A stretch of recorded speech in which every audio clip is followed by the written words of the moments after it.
చంద్రబాబు గారు సచివాలయాన్ని కూడా తాకట్టు పెట్టేశారని అంటున్నారు. ఈ రాష్ట్రంలో 4 లక్షల కోట్ల రూపాయలు అప్పులు ఉన్నాయి. దాంట్లో 2,50,000 కోట్ల రూపాయలు చంద్రబాబు నాయుడు చేశాడు. 4 లక్షల రూపాయల్లో 2,50,000 కోట్ల రూపాయలు జగన్మోహన్ రెడ్డి గారు చేసినటువంటి అప్పులు. ప్రభుత్వ ఆస్తులు తాకట్టు పెట్టకుండా బ్యాంకులో లోన్ ఇస్తారా? ప్రభుత్వ ఆస్తి తాకట్టు పెట్టకుండా బ్యాంకులో లోన్ ఇస్తాడా? పలానా తాకట్టు పెట్టాలి, పలానా తాకట్టు పెట్టకూడదు, పలానాది మార్టిగేజ్ చేయాలి, పలానా షూరిటీ చేయాలని ఏమన్నా డాక్టర్ బిఆర్ అంబేద్కర్ గారు రాజ్యాంగంలో రాశారా? సెక్రటేరియట్ ఏంటి చంద్రబాబు గారిదా? ప్రభుత్వం అంది. ప్రభుత్వం డబ్బులు కావాల్సి వచ్చినప్పుడు, ప్రజలకు అవసరమైనప్పుడు, బ్యాంకుల్లో డబ్బులు కావాల్సి వచ్చినప్పుడు మార్టిగేజ్ చేస్తారు, తాకట్టు పెడతారు, మళ్ళీ డబ్బులు కడతారు, రిలీజ్ చేసుకుంటారు. సెక్రటేరియట్ అని ఇది బాబు గారి సొత్తా, చంద్రబాబు గారి బాబు గారి సొత్తా? ఇది తాకట్టు పెట్టారు, అది తాకట్టు పెట్టారంటే వీడు పెట్టినయే పెట్టాలా? కానీ చంద్రబాబు నాయుడు పెట్టినటువంటి ఆస్తులు తాకట్టు పెట్టాలి. ఏమైనా రూల్ ఉందా? రాజ్యాంగంలో రాసి ఉందా? పలానా ఆస్తి పెట్టాలి, పలానా ఆస్తి పెట్టకూడదు? అది ప్రభుత్వ ఇష్టం. వాళ్ళు బ్యాంకర్స్తో మాట్లాడి బ్యాంక్ వాళ్ళు డబ్బులు కావాలన్నప్పుడు వాళ్ళు ఏదో ఒకటి మార్టిగేజ్ అడుగుతారు. ప్రభుత్వ ఆస్తి ప్రభుత్వం వాళ్ళు దాన్ని బట్టి వాళ్ళకు ఉన్నటువంటి వెసులుబాటుని బట్టి పెట్టుకుంటారు. సెక్రటేరియట్ పెట్టేశారు. సెక్రటేరియట్ ఎంత? 10 ఎకరాల పొలం. దాన్ని తాకట్టు పెడితే దాని విలువ ఎంత?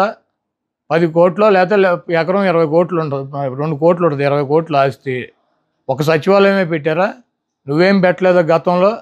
ఈ చంద్రబాబు నాయుడు అనేవాడు ఒకటి చిల్లర రాజకీయ నాయకుడు. ఆయన చేస్తే సంసారం, పక్కన వాళ్ళు చేస్తే వ్యభిచారం అని చెబుతాడు. కాబట్టి ఇటువంటి చంద్రబాబు లాంటి 420 మాటలు ప్రజలు పెద్ద పట్టించుకునే పరిస్థితులు లేరు. చంద్రబాబు నాయుడుకి అభ్యర్థులు ప్రకటించుకునేటువంటి పరిస్థితి లేదు. చంద్రబాబు నాయుడు అలయన్స్లో పక్కన వాళ్ళని నమ్మించేటువంటి పరిస్థితి లేదు. ఆ ఓట్ బ్యాంకు ట్రాన్స్ఫర్ అయ్యేటువంటి పరిస్థితి లేదు. నేను ఒకటే అడుగుతున్నా, చంద్రబాబుని సమాధానం చెప్పమనండి. 30 మంది పైన తన సామాజిక వర్గం 3% ఉన్న వాళ్ళకి 30 మంది కమ్మ వాళ్ళకి సీట్లు ఇచ్చాడు చంద్రబాబు నాయుడు. పవన్ కళ్యాణ్ అడ్డం పెట్టుకొని కాపులు ఓట్లు గంపగొత్తుగా వేయించుకోవాలని ప్రయత్నం చేస్తున్నాడు. 20% పైన ఉన్నటువంటి సామాజిక వర్గానికి ఆయన ఇచ్చిన సీట్లు అన్నీ 24గా? ఆయన కులానికి ఇచ్చుకున్నటువంటి 30 సీట్లు ఆయన ఇచ్చేసుకున్నాడు ఆయన పార్టీలో. మరి 20% సామాజిక వర్గం ఉండి వాళ్ళ ఓట్లతో గెలవాలని చెప్పి ప్రయత్నిస్తున్నటువంటి చంద్రబాబు పవన్ కళ్యాణ్కి ఇచ్చే సీట్లన్నీ 24గా? దాంట్లో అసలు 10-14 సీట్లు తెలుగుదేశం పార్టీ పోటీ చేసినా ఓడిపోయేటువంటి డిస్పోజల్ సీట్లు ఇచ్చాడు. ఇవన్నీ ఆ సామాజిక వర్గం గమనించట్లేదా? చంద్రబాబు నాయుడికి బుద్ధి చెప్పరా? 3% తన కులానికేమో 30 సీట్ల, 20% ఉన్నటువంటి ఆ సామాజిక వర్గం గంపగొత్తగా ఓట్లన్నీ ఎంచుకోవాలని ప్రయత్నిస్తున్నటువంటి ఒక రాజకీయ పార్టీకి 24 సీట్ల. ఇవ్వటానికి ఈయనకన్నా సిగ్గు ఉండాలి, తీసుకోవటానికి ఆయనకన్నా ఉండాలి. వీళ్ళిద్దరికి వెళ్ళినప్పుడు ఓటు వేయటానికి సిద్ధంగా ఉంటారా?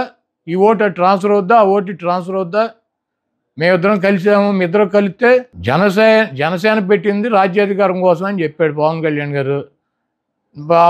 ఎప్పుడు కమ్మ రెడ్డి వాళ్ళైనా అధికారంలో ఉండేది, ఎస్సీ ఎస్టీ బీసీ మైనార్టీ కాపులకి రాజ్యాధికారం తీసుకొస్తే నా లక్ష్యం అని చెప్పాడు. ఆ లక్ష్యం అని చెప్పి ఆయన పార్టీ పెడితే ఆ సామాజిక వర్గం కొన్ని వర్గాలు పవన్ కళ్యాణ్ వెనకాల తిరుగుతున్నారు. తిరుగుతూ ఇప్పుడు ఏం చెబుతాడు? వచ్చి 24 సీట్లు తీసుకుని నేను ఆ 24 సీట్లు తీసుకోవటం ఎక్కువ, నాకు బలం లేదు, మా వాళ్ళు ఎవరు భోజనాలు పెట్టరు, ఎలక్షన్లో పోటీ చేస్తే భోజనాలు పెట్టరా? 20% సామాజిక వర్గం ఉన్నాళ్ళు. ఏ నియోజకవర్గం తీసుకుంటాడు? తీసుకోమనండి, 2 లక్షల మందికి భోజనాలు పెడతారు వాళ్ళు. ఇవన్నీ పిచ్చి మాటలు. చంద్రబాబు నాయుడు ఈ రాష్ట్రానికి వెన్నుపోటుకి బ్రాండ్ అంబాసిడర్లు ఎవరో? ఈ రాష్ట్రంలో వెన్నుపోటు అనగానే ఇద్దరు గుర్తొస్తారు. ఒకడు చంద్రబాబు నాయుడు, 2 నాదెండ్ల. పవన్ కళ్యాణ్కి అటు ఒకటి ఇటు ఒకటి ఎవడుంటాడు? ఈ పక్కేమో నాదెండ్ల మనోరు కూర్చుంటాడు, ఈ పక్కన చంద్రబాబు నాయుడు కూర్చుంటాడు. మనం సిద్ధం సభలో చూసాంగా, ఇద్దరు బ్రాండ్ అంబాసిడర్లు వెన్నుపోటుకి. ఒకడేమో వెనకాలే తిరుగుతూ ఉంటాడు, ఇంకోడేమో ఎప్పుడు కావాలంటే అప్పుడు వెళ్ళి కలిసి వస్తూ ఉంటాడు. వీళ్ళిద్దరూ కలిసి పవన్ కళ్యాణ్ ఏం చేస్తారు? ఈ రాష్ట్ర ప్రజలకు తెలియదా? ఆయన పార్టీ కేడర్కి తెలియదా? ఆ సామాజిక వర్గానికి తెలియదా? ఈరోజు పవన్ కళ్యాణ్ని రక్షించుకోవాల్సినటువంటి అవసరం చంద్రబాబు దగ్గర నుంచి జన సైనికులకి, ఆయన పార్టీకి మద్దతు ఇచ్చేటువంటి ఓట్ బ్యాంక్కి వాళ్ళకు ఉంది. ఎందుకంటే ఎన్టీ రామారావు లాంటి మహానుభావుడిని వాళ్ళిద్దరూ వెన్నుపోటు పొడిచి అవతల పారేశారు. ఈ పవన్ కళ్యాణ్ ఎంత ఆయనతో పోల్చుకుంటే? అధికారంలో ఉండి ముఖ్యమంత్రి పీఠం మీద ఉన్నాడిని కోల్దోసి పక్కన పడేశారు ఇద్దరు. నాదెండ్ల నారావారు. పవన్ కళ్యాణ్ ఎంత 24 సీట్లు ఇచ్చి దాంట్లో 14 సీట్లు అసలు ఓడిపోయే సీట్లు ఇచ్చి చంద్రబాబు నాయుడు ముఖ్యమంత్రి అవ్వాలి, జనసేనకి ఏమో సీట్లు రాకూడదు, ఆ ఓట్ బ్యాంక్తో ఈయన ఒక 100-150 సీట్లు సాధించాలని నేను ప్రయత్నం. ఇవన్నీ రాష్ట్ర ప్రజలు గమనించట్లేదా? నేను ఒకటే అడుగుతున్నా, నీ సామాజిక వర్గం 3% ఉంది, 30 సీట్లు ఇచ్చుకున్నావు. 20% ఉన్నటువంటి సామాజిక వర్గం ఆయన వచ్చి పార్టీ సపోర్ట్ చేస్తే ఆయనకి ఇచ్చిన సీట్లని 24, అవి కూడా అడిగిన చోట ఇచ్చావా? నీవు ఎట్టి బస్సులో నువ్వు కూడా గెలవలేని సీట్లు వాళ్ళకి ఇస్తావు. వెన్నుపోటుకి బ్రాండ్ అంబాసిడర్లు ఇద్దరు కూడా పవన్ కళ్యాణ్ గారికి కుడి వెడమ ఆయన్ని పట్టుకొని ఆయనతో నడిపిస్తున్నారు. ఇది పూర్తిగా సీటుల్లో వెన్నుపోటు.